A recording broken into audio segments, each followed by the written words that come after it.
Hello, and thank you for joining me for this webinar, Connecting with Correctional Facilities, Ideas for Library Services to Incarcerated Individuals. My name is Keturah Cappadonia, and I am the Outreach Consultant for the Southern Tier Library System, a public library system in Western New York, which serves 48 libraries in a 5-county area. We also work with one state correctional facility and 5 county jails to provide library outreach services. I've been in this position for 7 years. Prior to this, I was a children's librarian and the director of a small rural library. Areas we will touch on today include why should we make connections with correctional facilities and jails, how to make connections, ideas for programs, how to support populations re-entering communities, and resources. First of all, why? Why is it important to provide library outreach services to individuals who are involved in the justice system? In the words of Nelson Mandela, it is said that no one truly knows a nation until one has been inside its jails.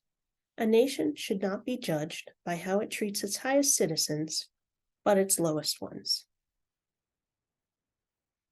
Over 1.2 million people were held in state or federal prisons across the U.S. at year-end 2021, according to the U.S. Department of Justice. States with among the highest imprisonment rates in the country for 2021 included Mississippi, Louisiana, Arkansas, Oklahoma, and Arizona. Admissions to state and federal prison increased 22% from 2020 to 2021, after declining 40% during the year prior due to the COVID-19 pandemic. States and the Bureau of Prisons reported a total of 443,700 releases of persons from prison in 2021, a 19% decline from the 549,000 releases in 2020. When we think about all of these individuals and the people who they are connected to, such as family members or friends, we realize that a large amount of individuals in our country have been touched by the justice system. Public library outreach is about reaching those people who either would not or cannot otherwise make full use of library services. The incarcerated population definitely fits the description of a traditionally underserved community. Outreach presupposes a collaborative, mutually beneficial relationship between the library and the hosting non-library agency. There are gatekeepers in jail, just as there are gatekeepers in non-English speaking neighborhoods, senior assisted living facilities, and Head Start daycares.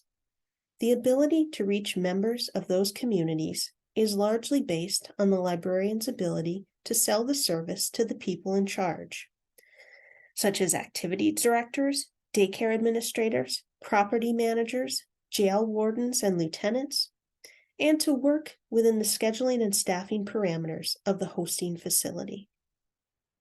These ideas come from the book Library Services to the Incarcerated, Applying the Public Library Model in Correctional Facility Libraries by Sheila Clark and Erica McRae. Learning the routines, rituals, and rules, and building constructive alliances along the chain of command for correctional facilities and jails will lay the foundation for a collaborative endeavor based on trust and mutual respect. We have to keep in mind that we are trying to get to yes in a culture built on no. Part of being able to do this is understanding different levels of information access for incarcerated individuals. 3 kinds of information include information to which individuals are legally entitled, such as law resources like state statutes and case law, information to which incarcerated individuals are not legally entitled, but that does not pose demonstrable security risks, such as general reference resources, including atlases, encyclopedias, and dictionaries, most nonfiction subject matter, and most fiction. And then information to which incarcerated individuals would definitely be entitled to in a public library setting, but that often pose demonstrable security risks inside a jail or prison, such as nonfiction titles on martial arts, locksmithing, directory assistance, or internet access. Let's talk about a few basic terms. Jails. Jails are designed to be short-term holding places for individuals serving sentences typically shorter than a year and for individuals awaiting trial. Because jails are take-and-release facilities, the admission and population turnover rates are much higher than in prisons. Over 80% of new jail admissions will be released in less than 5 days. Additionally, jails sometimes house convicted violent felons who have been transferred from state or federal prison back into the jail environment to await court hearings on other charges. Because jails are operated by city and county governments, they are situated within the communities whose taxes support them. The greatest influence upon library service in a jail is the short-term nature of the incarcerated individual's sentences and the high rate of turnover. Program series are difficult to establish due to the transient nature of jail populations. Therefore, at these facilities, it is better to try to concentrate on one-time only programs. Prisons. Prisons are designed for people spending long periods of time. Prisons are long-term holding facilities. They are predominantly operated by federal and state governments.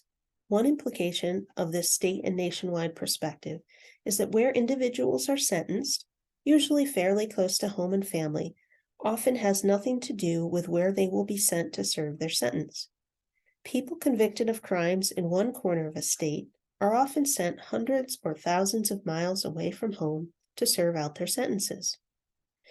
Because prison populations tend to be more stable, prisons can offer different kinds of programs and services. State prisons are often associated with the state library or state Department of Education. This can be an incredibly productive relationship in which both entities are responsible for doing what each does best. Upwards of 95% of all incarcerated individuals will ultimately be released back into the community. Correctional facilities of all types are governed by regulations and standards set by a variety of agencies. These regulations and standards evolve to reflect the shifting political, philosophical, and moral landscape of the many decision makers who are watching. Some standards are mandatory for obvious reasons and focus on security and health. Others, like those concerning recreational programs for incarcerated individuals, are optional. And these regulations are set by each state and govern each prison. The American Correctional Association, ACA, sets national standards. State Department of Corrections set their own policies and procedures based in large part on the ACA's standards. Individual facilities have their own policies and rules that reflect state regulations and national standards to varying degrees. Not all state departments of corrections administrative regulations are created equal. Some are far more detailed and comprehensive than others. In the pursuit of the public library model, it's sometimes easy to forget that a correctional library is an integral part of a unique organizational system whose purpose is very focused and straightforward. While in libraries, our guiding principle is service, in prison, it's security. One key to establishing connections between library outreach programs and correctional facilities is keeping in mind that in a prison there's a motto: security is first. Security is first, and a prison librarian has to put security above all. Being mindful that correctional facilities are approaching library service from this perspective will help you bridge the divide. In the words of R. David Lankeys, bad libraries build collections, good libraries build services, great libraries build communities. Here are some tips for how to approach establishing and maintaining partnerships with correctional facilities and jails. Advocate. Much of the work we do as librarians involves advocacy, advocating to our community about our services and programs, advocating to elected officials for funding, and advocating to community partners about how library partnerships can strengthen joint services. This is no different than working with correctional facilities. It is very important that you approach partnerships with an advocacy focus. Let individuals in charge know how your library outreach services can help their facilities and the incarcerated individuals and reentry populations. Have patience. Many correctional facilities are organized in bureaucratic systems, which means that new services and programs must be vetted by a number of people up a chain of command. This can take time, and it requires a lot of patience. Keep in mind that correctional facility administration always have safety as the #1 priority. Maintain communications over time. Staff at correctional facilities change and move around due to transfers and reassignments. You may not speak to the same person each time you contact the correctional facility, but if you can maintain communications to prove your interest and good intentions, this can help. Prioritize. Realize that while you may have a really great idea, it might not be possible to achieve all at once in a correctional facility setting. Try to prioritize the most important aspects of the work. And finally, use an MOU, or Memorandum of Understanding, to establish clear roles for the correctional facility staff and library staff. Many municipal, county, and state correctional facilities do maintain cooperative relationships with local public libraries or library systems to provide some level of service. These services can include training of clerks, book cart service, deposit services, bookmobiles, contractual agreements, or donation of items. Keep in mind that what works in one facility may not work in a different facility. Not all jails and prisons are alike, and you may have to adjust the way you interact with each one. Let's look at a few ideas for programs in jails and correctional facilities.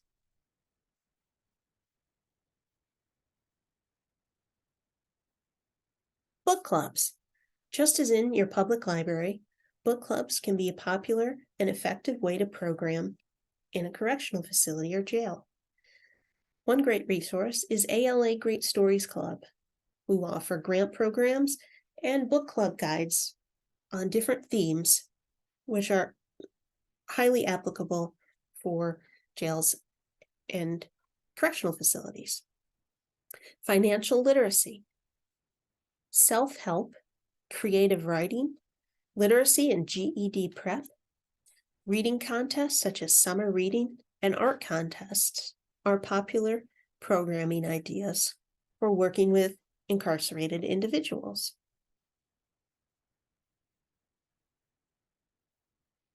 Crucial to make people aware of what resources public libraries have to offer and how they can assist people upon re-entry is to help incarcerated individuals learn what services are available at libraries. Every library can play a role in helping individuals and families affected by incarceration and community supervision.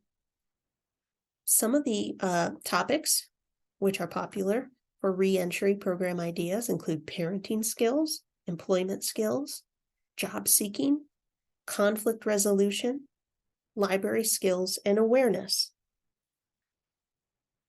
Library outreach to justice-impacted people can be scalable to the capacity of your library or facility. It's not a one-size-fits-all, just like many things, but there is something all of our libraries can do, and that is work to try to reach those re-entering populations. America is the land of the second chance, and when the gates of the prison open, the path ahead should lead to a better life. That's a quote from former President George W. Bush. Before you get started working on programs for individuals who are re-entering communities, you might want to examine local statistics to see how many individuals in your community are coming back from incarceration. Over 10,000 ex-prisoners are released from America's state and federal prisons every week and arrive on the doorsteps of communities. More than 650,000 ex-offenders are released from prison every year. These individuals have unique needs, which libraries are well designed to help meet.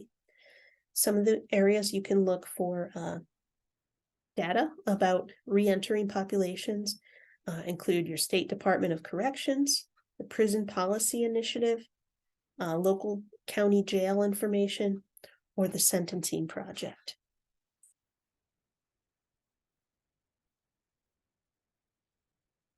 What can be done to help people who are released from prison keep from being rearrested?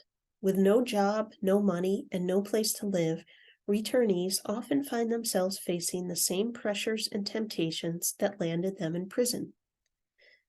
Assisting ex-offenders in finding and keeping employment, identifying transitional housing, and receiving mentoring are 3 key elements of successful reentry into our communities.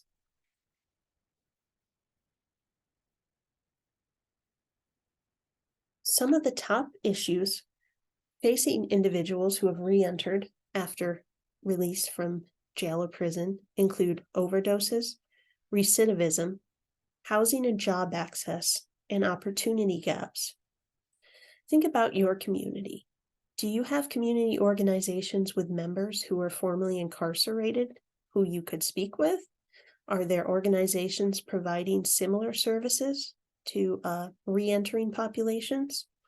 Consider talking with them, brainstorming, and looking into ways to offer legal family support, art therapy, after-school programs, or cultural groups.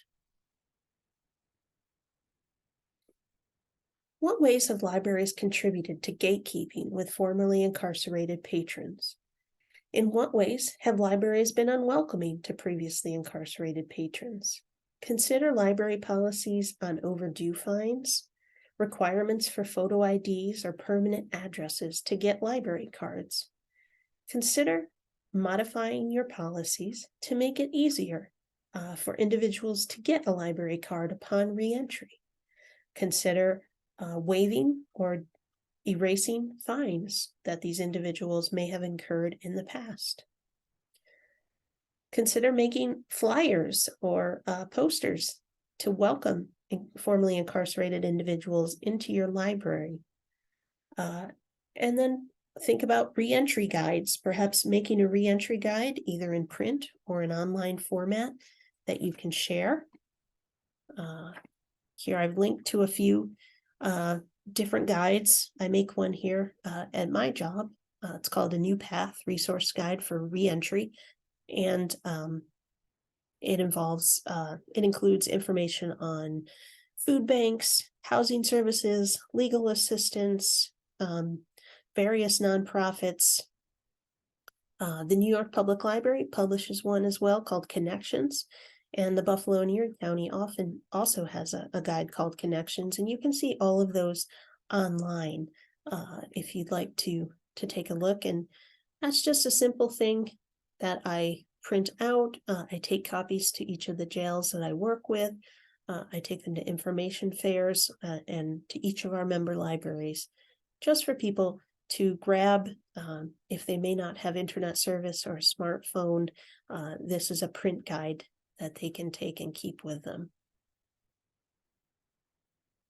Additional services to serve the community, and particularly individuals who might be re-entering, include job and resource fairs, free printing and copying, bilingual tax assistance, housing authority tabling, affordable connectivity program tabling, voter registration events, or computer classes. Many of these you are probably already doing in some capacity at your library. Just consider making sure that individuals who are re-entering feel welcome and are aware of these events. And finally, I'll just talk about a few resources where you can learn more about serving incarcerated or formerly incarcerated individuals. ALA maintains a libraries and incarceration LibGuide. You'll also want to be familiar with the ALA Prisoner's Right to Read. The San Francisco Public Library has a great video series on library services and incarceration. Those are free for anyone to watch. And then the San Jose State University LibGuide on incarcerated patrons. And then 2 books which were extremely helpful: Library Services and Incarceration, Recognizing Barriers, Strengthening Access by Jeannie Austin, and Library Services to the Incarcerated, Applying the Public Library Model in Correctional Facilities by Sheila Clark.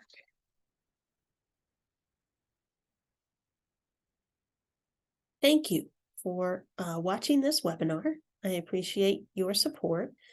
Please feel free to email me if you have any questions. My email address is shown on the screen, and that is cappadoniak@stls.org. I thank you for your time, and I hope you have a great day.